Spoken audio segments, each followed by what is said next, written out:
जय श्री कृष्णा सा। आप सभी का आपके अपने चैनल आरजे भक्ति जोन पर स्वागत है।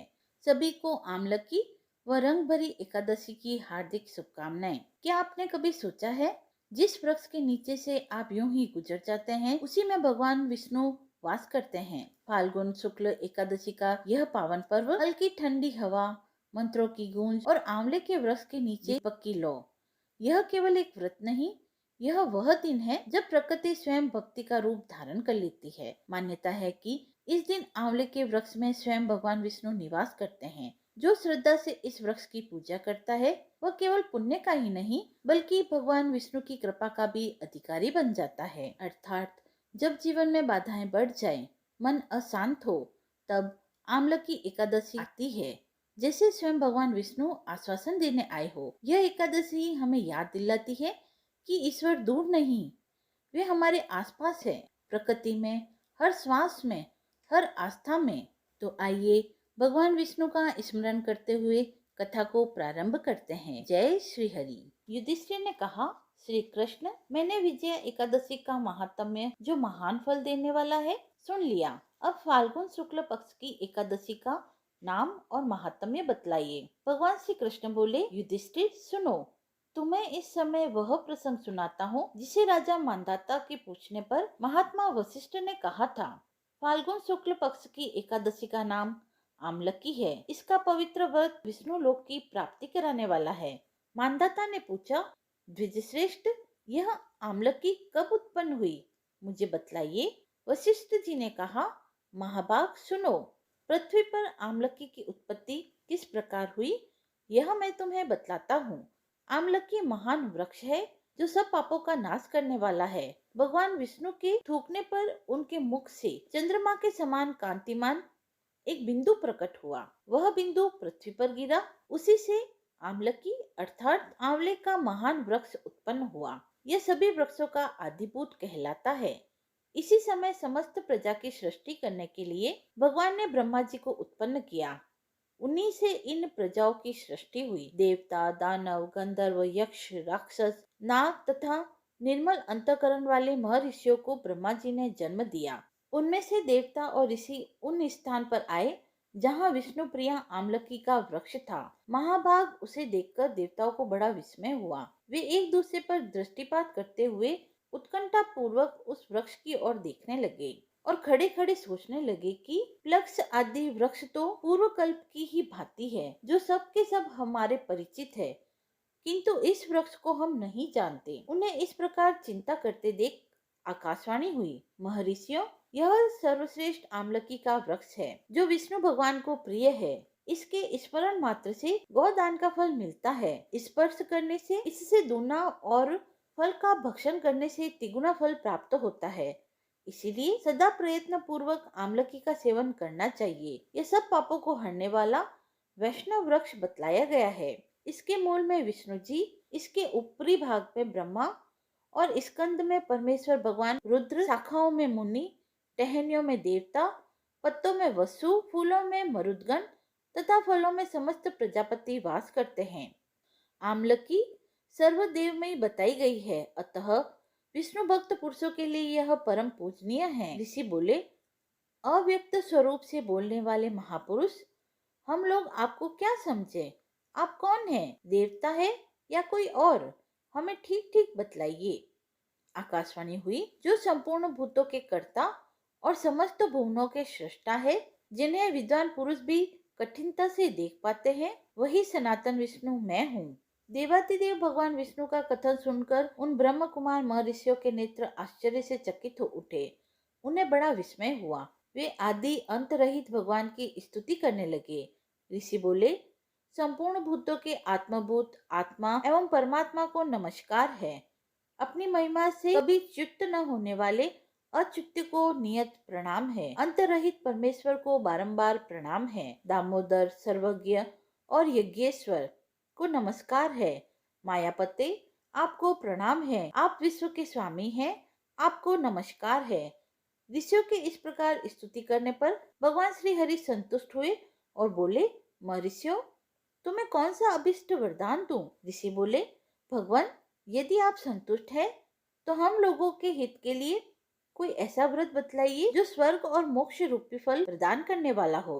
श्री विष्णु बोले, महर्षियों, फाल्गुन शुक्ल पक्ष में यदि पुष्य नक्षत्र से युक्त द्वादशी हो तो वह महान पुण्य देने वाली और बड़े बड़े पातकों का नाश करने वाली होती है। विजवरों, उसमें जो विशेष कर्तव्य है उसे सुनो। आंवल की एकादशी में आंवले के वृक्ष के पास जाकर वहां रात्रि में जागरण करना चाहिए। इससे मनुष्य सब प्रकार के पापों से छूट जाता है और सहस्त्र गोदानों का फल प्राप्त करता है। विप्रगण, यह व्रतों में उत्तम व्रत है जिसे मैंने तुम लोगों को बतलाया है। ऋषि बोले, भगवान, इस व्रत की विधि बतलाइए, यह कैसे पूर्ण होता है? इसके देवता, नमस्कार और मंत्र कौन से बताए गए हैं? उस समय स्नान और दान कैसे किया जाता है? पूजन की कौन सी विधि है और उसके लिए मंत्र क्या है? इन सब बातों का यथार्थ रूप से वर्णन कीजिए। भगवान विष्णु ने कहा, विजवरों, इस व्रत की जो उत्तम विधि है उसे श्रवण करो। एकादशी को प्रातःकाल दंत धावन करके यह संकल्प करे कि हे पुंडरीकाक्ष, हे अच्युत्य, मैं एकादशी को निराहार रहकर दूसरे दिन भोजन करूंगा। आप मुझे शरण में रखें। ऐसा नियम लेने के बाद पतित, चोर, पाखंडी, दुराचारी, मर्यादा भंग करने वाले तथा गुरु पत्नी गामी मनुष्य से वार्तालाप न करें। अपने मन को वश में रखते हुए नदी में, पोखर में, कुएं पर अर्थात घर में ही स्नान करें। स्नान के पहले शरीर में मिट्टी लगाएं और इस मंत्र का उच्चारण करें। वसुधरे, तुम्हारे ऊपर अश्व और रथ चला करते हैं तथा वामन अवतार के समय भगवान विष्णु ने भी तुम्हें अपने पैरों से नापा था।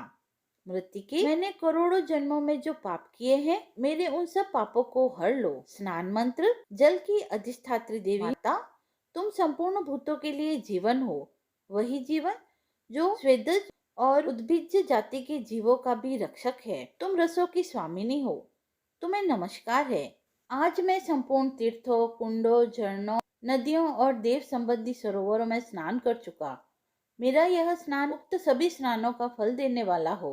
विद्वान पुरुष को चाहिए कि वह परशुराम जी की सोने की प्रतिमा बनवाए। प्रतिमा अपनी शक्ति और धन के अनुसार 1 या आधे मास से स्वर्ण की होनी चाहिए। स्नान के पश्चात घर आकर पूजा और हवन करें।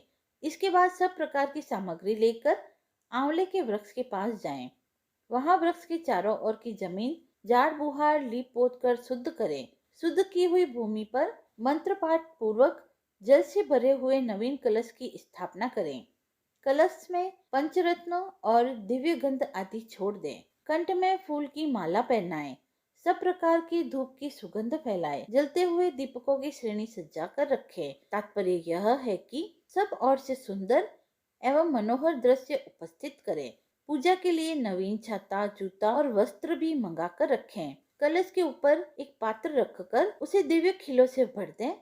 फिर उसके ऊपर स्वर्ण में परशुराम जी की स्थापना करें। विशोकाय नमः कहकर उनके चरणों की, विश्व रूपिणे नमः से दोनों घुटनों की, उग्राय नमः से जांघों की, दामोदराय नमः से कटिभाग की, पद्मनाभाय नमः से उदर की, श्री वस्त्रधारिणे नमः से वक्षस्थल की, चक्रिणे नमः से बाही बाह की, गदिने नमः से दाहिने बाह की, वैकुंठाय नमः से कंठ की, यज्ञ मुखाय नमः से मुख की, विशोक निधये नमः से नासिका की, वासुदेवाय नमः से नेत्रों की, वामनाय नमः से ललाट की, सर्वात्मने नमः से संपूर्ण अंगों तथा मस्तक की पूजा करें। ये ही पूजा के मंत्र है। तदंतर भक्ति युक्त चित्त से शुद्ध फल के द्वारा देवादिदेव परशुराम जी को अर्घ प्रदान करें। अर्घ का मंत्र है, देव देवेश्वर जमदग्नि नंदन श्री विष्णु स्वरूप परशुराम जी, आपको नमस्कार है, नमस्कार है। आंवले के फल के साथ दिया हुआ मेरा यह अर्घ ग्रहण कीजिए। तदंतर भक्ति युक्त चित्त से जागरण करें। नृत्य, संगीत, धार्मिक उपाख्यान तथा विष्णु भगवान संबंधी कथा वार्ता आदि के द्वारा रात्रि व्यतीत करें। उसके बाद भगवान विष्णु के नाम लेकर आमलकी वृक्ष की परिक्रमा 108 या 28 बार करें। फिर सवेरा होने पर श्री हरि की आरती करें। ब्राह्मण की पूजा करके वहां की सब सामग्री उसे निवेदन कर दे। परशुराम जी का कलश, 2 वस्त्र, जूता आदि सभी वस्तुएं दान कर दें और यह भावना करे कि परशुराम जी के स्वरूप में भगवान विष्णु मुझ पर प्रसन्न हो। तत्पश्चात आमलकी का स्पर्श करके उसकी प्रदक्षिणा करें और स्नान करने के बाद विधि पूर्वक ब्राह्मणों को भोजन कराएं। तदंतर कुटुंबियों के साथ बैठकर स्वयं भी भोजन करें। ऐसा करने से जो पुण्य प्राप्त होता है वह सब बतलाता हूँ, सुनो। संपूर्ण तीर्थों के सेवन से जो पुण्य प्राप्त होता है तथा सब प्रकार के दान देने से जो फल प्राप्त होता है वह सब उपरोक्त विधि के पालन से सुलभ हो जाता है।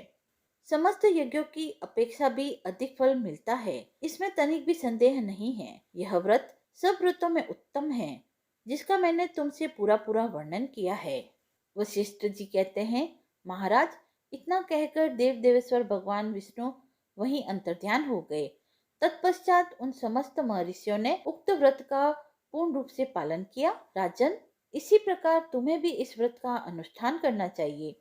भगवान श्री कृष्ण कहते हैं, युधिष्ठिर, यह व्रत मनुष्य को सब पापों से मुक्त कराने वाला है।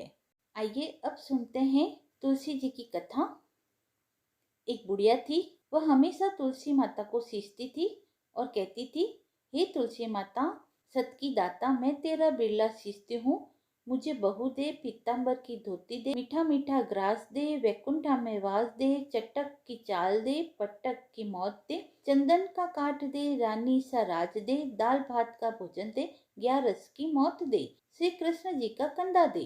तब तुलसी माता यह सुनकर सूखने लगी। तो भगवान पूछा कि हे तुलसी, तुम सूख क्यों रही हो? तुलसी माता ने कहा कि एक बुढ़िया है जो रोज आती है और यही बात कहती है कि श्री कृष्ण जी का कंधा दे। मैं सब बात तो उसकी पूरी कर सकती हूँ, लेकिन कृष्ण का कंधा कहाँ से लाऊंगी? तो भगवान बोले, जब वो मरेगी तो मैं अपने आप उसे कंधा दे आऊंगा, तो बुढ़िया माई से कह देना। जब बुढ़िया माई की मृत्यु हुई, सब लोग आ गए।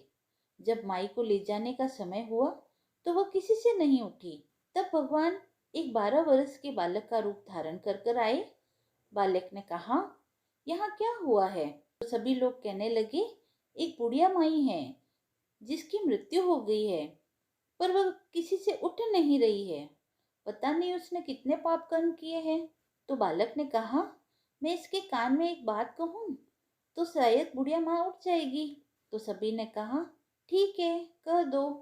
बालक ने कान में जाकर कहा, बुढ़िया माई, मन की निकाल ले, पीताम्बर की धोती ले, मीठा मीठा ग्रास ले, वैकुंठ का वास ले, चटक की चाल ले, पटक की मौत ले, श्री कृष्ण जी का कंधा ले।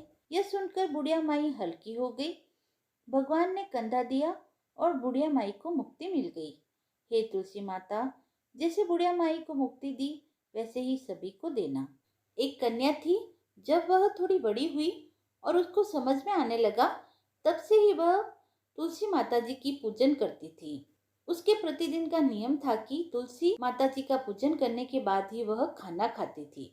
जब वह कन्या शादी के लायक हुई तब उसके माता पिता ने उसकी शादी करवा दी। कन्या को उसके माता पिता ने दहेज में भी एक तुलसी का गमला दिया। ससुराल में वह प्रतिदिन सवेरे उठते ही पूजा करती, फिर उसके बाद ही खाना खाने बैठती थी। उसकी 2 जेठानियां थी, वह दोनों उसका मजाक उड़ाती थी कि बड़ी नियम धर्म वाली बनती है। उन दोनों को उससे बहुत ईर्ष्या होती थी, इसीलिए वो दोनों तुलसा जी का गमला एक दिन छुपा देती है। वह कन्या बड़ी मुश्किल से गमला ढूंढ कर लाती है, अच्छे से पूजा करती है और फिर खाना खाती है। वह रोज गमला ढूंढ कर ले आती थी। एक दिन उसकी जेठानी ने क्या किया कि गमले को बहुत दूर फेंक दिया। कन्या ने खूब ढूंढा पर उसे वह गमला ना मिला। वह बहुत परेशान हुई। उस दिन तो उसने खाना भी नहीं खाया। उसका नियम जो था कि वह तुलसा जी की पूजा करने के बाद ही खाना खाती थी। उस कन्या की सच्ची भक्ति को देखकर तुलसी माता उससे बहुत प्रसन्न हुई और उसके कमरे में तुलसी माता का गमला प्रकट हो गया। अगले दिन सुबह जब वह उठी तो क्या देखती है कि उसके खाट के चारों कोनों पर तुलसी माता का गमला आ गया है। यह देखकर वह बहुत प्रसन्न होती है कि अब मेरी तुलसी माता को कोई चुरा नहीं सकेगा। पूजन करने के लिए भी कहीं और जाना नहीं पड़ेगा और कोई भी तुलसी माता को फेंक भी नहीं सकेगा। वह तो जल्दी से उठकर स्नान करती है और तुलसी माता की पूजन कर लेती है। जब वह खाना खाने बैठती है तो उसकी जेठानियां मजाक करने लगती है कि लो, देवरानी का नियम धर्म पूरा हो गया है। उसी से पूछती है कि तुलसी जी की पूजा कर ली? देवरानी धीरे से बोलती है, हाँ कर ली।